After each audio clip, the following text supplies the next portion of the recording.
This is Reverend Don Lewis coming to you from the beautiful metaverse, and more specifically, beautiful Danville, Illinois, homeland of the Corellian tradition. And this is Midday with Reverend Don. Welcome, and we will have a lovely day today. I hope that wherever you are, you're having a beautiful Friday. And as you know, if you follow Midday with Reverend Don, whatever platform you may be watching, you can type your questions and or comments on that platform, and they will appear here in my chat room, and we can talk directly, which is probably my favorite thing about this particular broadcast. I've been doing it for a while now, and previously I've done podcasting, which is purely audio. I've done the vlogs, which was purely video.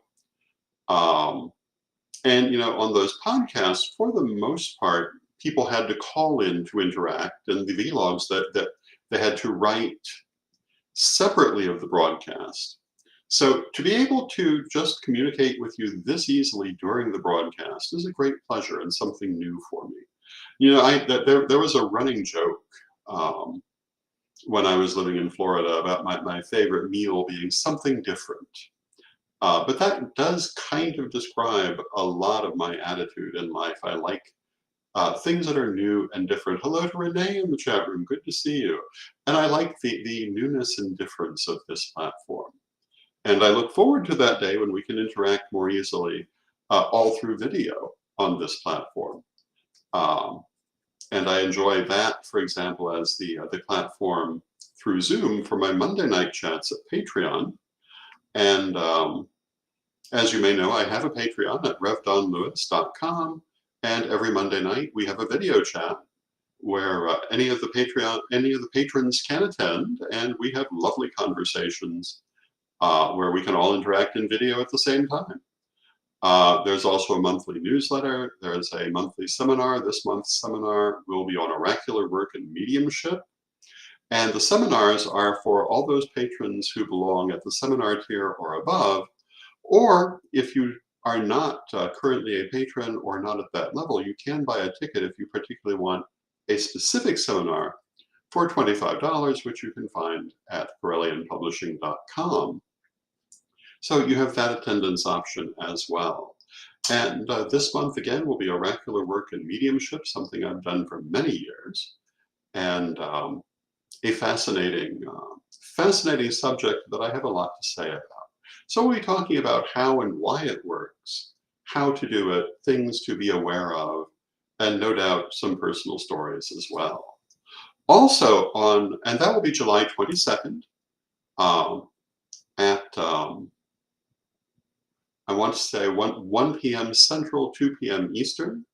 And then on July 15th, I am doing a special Patreon parlor, which is an evening with the Corellian ancestors, which is only for my Patreon members, and all Patreon members are welcome.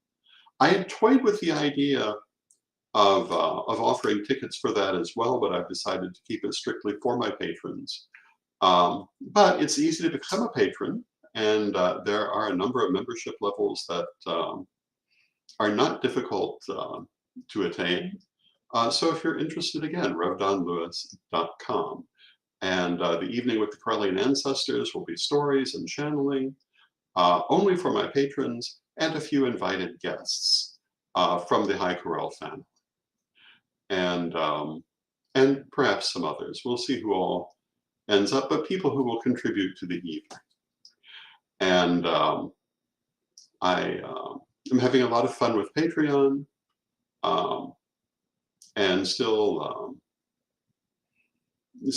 working on oh so very many things.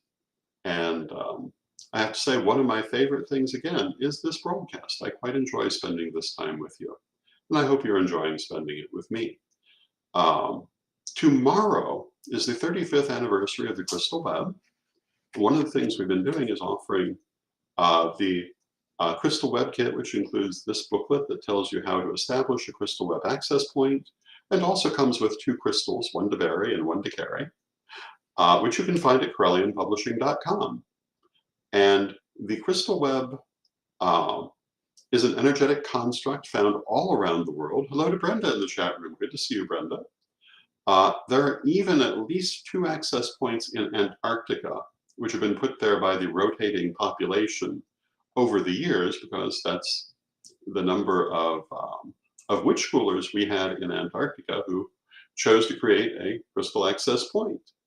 But there are access points all over the world. The first one's in Chicago, the oldest one's here in Danville, but the first one's in Chicago, and thereby hangs a tale. And hello to my niece Lori in the chat room. Good to see you, Lori. When the Newcastle Society became involved with the Correllian tradition, and Correllians began working with the crystal web, which originates with Sir Ed Hubbard and the Newcastle Society, we tied into that some older buried crystals that existed in our system and turned them into access points. So they're definitely not the first access points, but in a manner of speaking, they're also the oldest. So you don't have to create your crystal access point from scratch if you have buried crystals as part of your practice. We did, and we tied some of those in. And hello to Melanie in the chat room. Hello to Mary Hawk in the chat room. Good to see you. And last night I did Tarot Thursday with Reverend Mary Hawk, which was a lot of fun. And you can see that at paganworld.tv. And we had fun reading for people. We always have fun when we do Tarot Thursday, and we do it once every month. We had planned to do it the Thursday before this, but we had a power outage here in Danville, so I wasn't able to. So I came on last night instead, and we had a blast, and we read for a number of people. And one of the interesting things that happens when Reverend Mary and I are both reading is that we tend often to draw the same or similar cards. We're very much in sync when we're doing this, which makes it very interesting and somewhat amusing. The other thing that happens is sometimes when I'm reading for a number of people, Mary says, Tarot Thursday is always fun, and we kept up our streak of pulling the same cards. Yes, we did. And I also find sometimes when I read for a number of people that no matter how well I shuffle the cards, they will keep popping out unexpectedly, the same cards. And that was happening last night also, because I always shuffle the cards thoroughly, but sometimes Spirit wants to hit the same theme. And it's not uncommon when you're doing readings at a psychic fair, for example, or on a show like Tarot Thursday, where you have a number of people come in, that they may have similar issues that they're dealing with because of whatever synchronicity. And therefore you will find that will be reflected in your readings. And you know, when that first happened to me 40 some years ago, when I was first doing psychic readings, I thought, oh, something's wrong here. But fortunately, my teacher, Lady Crystal, pointed out, no, sometimes because of synchronicity or just because Spirit wants it that way, people will come who have the same issues on the same day. It's almost like it's a certain wave of energy that draws them on that day. And you'll find yourself dealing with the same issue in different ways for different people. And I found that to be one of the more interesting aspects of card reading. It doesn't happen all the time. Sometimes you'll go a long time without seeing it. And then some days, it's just what happens. And usually when that happens, it's also a message for you. So if you find several people have come to you with the same issue, you should be paying attention yourself as well. And this is one of those things about psychic reading that you wouldn't think about if you hadn't had the experience. And when I teach on these subjects, psychic skills particularly, this is one of the things that I do try to include among the many details that come with professional reading that you wouldn't think of. And as you know, we're currently in the process of putting together psychicacademy.com or psychicacademy.co, I beg your pardon. And this will be a school of the psychic arts. And as you know, I've taught the magical arts for many years, and I intend to continue teaching them. But I'm also going to be teaching more specifically the psychic arts. And I think that you will find that I have a number of things to say on this that you might not find elsewhere because of my many years in professional reading. And Melanie says, this happens to me during my own morning card pulls. I will pull the same card from the day before. I'll try again, and the same card comes out yet again. And I'm like, well, okay, LOL. And yes, exactly. And this is one of the ways that you know that this really works. You shuffle those cards up very thoroughly, the same card comes. Spirit wants you to have that message. There's no question. I mean, you could second guess yourself if you got a similar card, but when you get the exact same card several times on several days, obviously there's a specific message coming, and you know, yes, this is accurate. Yes, I'm doing this right, because you can't really explain it away with coincidence, even if you believe in coincidence. It's a little bit too much. And you know, that's also like the synchronicity I was speaking of. You can second guess yourself, you can explain it away, but the truth is, it's a message from the universe. It's a synchronicity in the universe, and these things are aspects of our lives. And increasingly, science is coming around to see that some of these things are more verifiable than they once thought them to be. In baby steps, but we're seeing more and more of ideas we've taught all along now being seen by the scientific community seemingly for the first time. And I find that very interesting. And hello to Sir Ebony in the chat room. Good to see you, Sir Ebony. Always love to see Sir Ebony. Always love to see all of you. And we live in a very interesting time. Of course, you know, there's the famous Chinese curse, may you live in interesting times, but the truth is, all times are interesting times. Sometimes we forget that after the fact. And if our particular individual situation was very calm and prosperous, we may not realize how interesting the times are. But they're always interesting times. And no matter what's going on, it really is always the best of times and the worst of times for someone. And hello to Anna in the chat room. And Anna says, hello, Reverend Don, I've joined your Patreon and enjoyed the seminar. Thank you, Anna. I'm so glad to know that, and welcome. And I think you'll enjoy this next seminar as well. And then in October, well, first in August, my Patreon seminar will be Lessons from the Parliament, and it will be an exclusive look at my experiences at the Parliament of World's Religions in Chicago, which will have happened by that time. And we'll be talking about it in some detail. In October, I think the seminar is likely to be on the subject of seances, because that's always a popular October subject. And Sir Ebony says, what do you think might be the reason for such a gap between what we have discovered through our practices and magic and science? And I have an answer for that. There are a couple of answers for that. One is that we're all where we are. And, you know, it comes back to the diamond idea that the facet you're looking at looks a certain way. The facet next to it may look differently. But if you're only willing to look at one, you only see one. I think part of what happened with science and Christianity specifically is that Renaissance and Baroque, particularly Reformation Christianity, was so anti-science that they started out on a bad foot, science and spirituality. And for a long time, and even today, those two groups have a lot of trouble transcending their prejudices.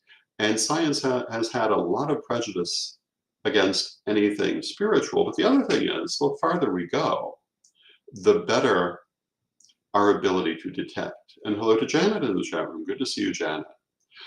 Um, I think science is narrowing that gap with spirituality, not necessarily to say religion, in part because um, of the continuing sequential discoveries that they have made and understandings they have reached through things such as quantum theory, string theory, and the like, which has revealed that some of these things aren't as, quote, supernatural, end quote, as they've been perceived in the past. Now, the other thing that happened, I think, in addition to science and the Christian religion being at odds from the beginning, modern science, is that metaphysics also found itself at odds um, in much the same way. And I think if we can stop being all at odds and say, well, maybe this is another way to look at it, we'll find that we agree a lot more than we once did. But I think it's really the new discoveries and the increasing understanding that, well, for example, Newtonian physics was not, in fact, the be-all and end-all of physics. We know that now. Our understanding of time has drastically changed. Our understandings of the nature of reality have drastically changed. So the multiverse have drastically changed, even within the science, specifically within the scientific world, which is allowing us to come much closer together. But I also think that, in the metaphysical world, we Corellians were never anti-science. We always embraced the idea of science. We just figured that there were things that we saw that they didn't, and eventually they would too. And that's what we are in fact seeing. But a lot of it has been empire building on all, or empire guarding. Empire building too, but empire guarding on all fronts. No one wants to have to reassess their point of view, and some people are especially hesitant to do that. For a lot of people, they wrap their entire personality around that spiritual or scientific point of view.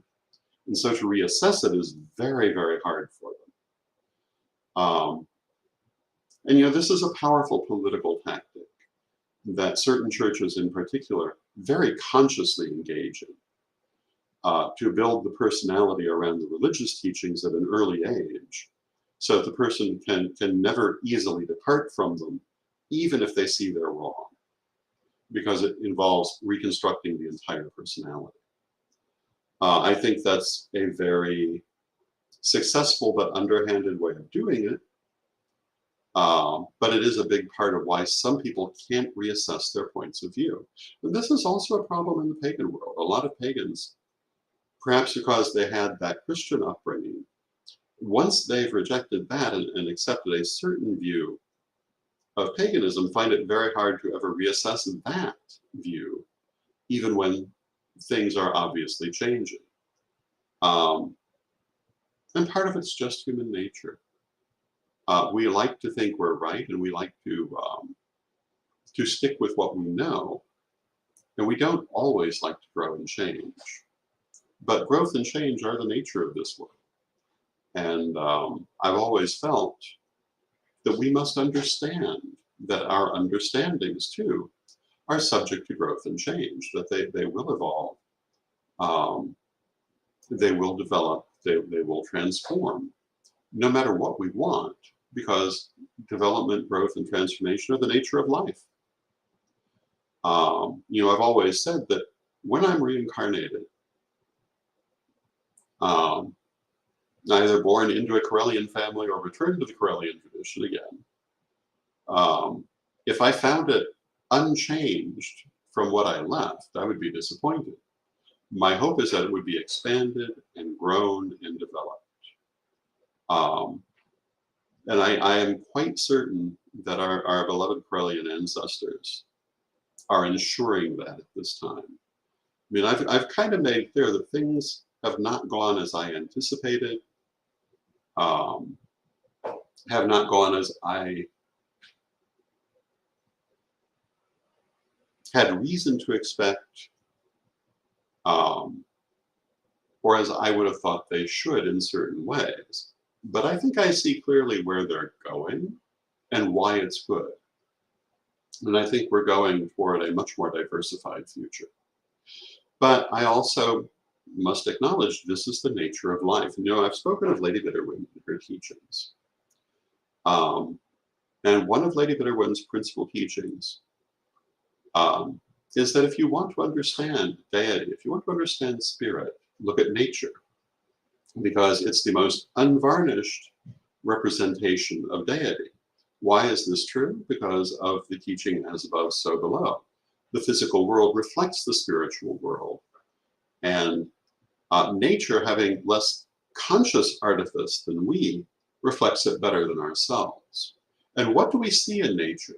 Constant growth, change, and diversification. The one thing nature never does is stay the same. And I think that, and in fact, I've written about my belief that this is the nature of perfection. A lot of people see perfection as reaching a certain plateau that you never depart from. I see that as stagnation, not perfection. Perfection is the dance of life. Perfection is the process of growth. It is movement, not stasis. And I think that cannot be emphasized too much. And I think it's very evident in the natural world. It's obvious not only in evolution, which is a constant ongoing process, and one that we can say that we've seen in our own lifetimes now, and also in society, and also, in every way. The way that nature adapts to its circumstances constantly changes with those circumstances. And the only constant that we see is change. And those religions which try to say that things have always been the same are ignoring an awful lot to indulge that fantasy. But it is a fantasy. This earth has changed constantly throughout its history. We know that. It's changed throughout our lifetime in minor ways, and in some cases, major ways. And it certainly will continue to. But, if we look at the history of the world, one of the things that really caught my attention as a child, I would watch Japanese monster movies, partly because at that time, if you wanted to watch something on television, there usually weren't that many choices, and the hours at which those would be run, they were the only choice I was interested in. But I remember a Gamera movie, and Gamera, was it Gamera? I believe it was Gamera, who was a prehistoric creature who had been trapped for millions of years, I think, or maybe it was what Gamera was fighting. It's been 50-some years we're talking about since I saw this movie. But they talked about how the Earth was different when this creature lived. And that caught my attention, and studying science as opposed to Japanese monster movies, this is absolutely true. The atmosphere we breathe was not here millennia, well, eons ago.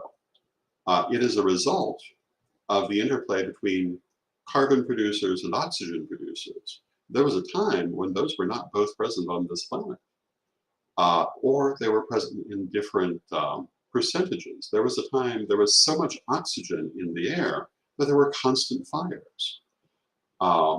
And there was a time when there was far less of it. It keeps changing. And, by our standards, this is an infinitesimally slow change, but changes are constantly happening. And so everybody says, I always get nervous when talking about change and what needs it. And people respond with, it's always been this way. That's such a typical response, and perhaps it's that stagnation you speak of that I feel in those kinds of statements. And yes, absolutely. And hello to Jason in the chat room. Good to see you, nephew. Um, yeah, I mean, it's always been this way. It's a stopper statement. It's meant to stop discussion on the premise that something has always been a certain way, but nothing has always been a certain way. If you look at just our written history, it's very hard to support the idea that anything has been unchanging, other than change and itself, and the fact that humans come into conflict. Just to start with, our diet drastically changed with the coming of agriculture. And why did agriculture come? It certainly appears that we became an agricultural people because of the end of the ice ages, when the large prey animals that we had been living on ceased to be available, and we had to replace our major dietary source. And we replaced it with grain, which apparently we'd been experimenting with growing for a long time, but then had to rely on. But it became a very different diet to that of our ancestors before, and was born of necessity. How certain things we come back to, certain things we experience variations of. But if we could go back to that world and look at it through modern eyes, I don't know that we'd find much that's really the same. Mothers love their children for the most part. Fathers love their children for the most part. Children love their parents for the most part. That's probably the same. How they related to them may have changed a bit. How they related to them certainly has changed in the last few hundred years. And one of the big changes was the decrease in infant mortality. The United States heads the developed world in infant mortality, but it's still nothing compared to our ancestors. And that change in the likelihood of how long a newborn would live really did change how parents interacted with their children, particularly in that early phase, because there were things that people used to do that would blow people's mind today.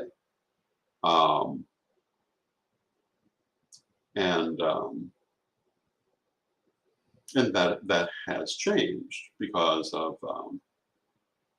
in part, that change in infant mortality, also the prosperity that so many people have today that they did not have in the past.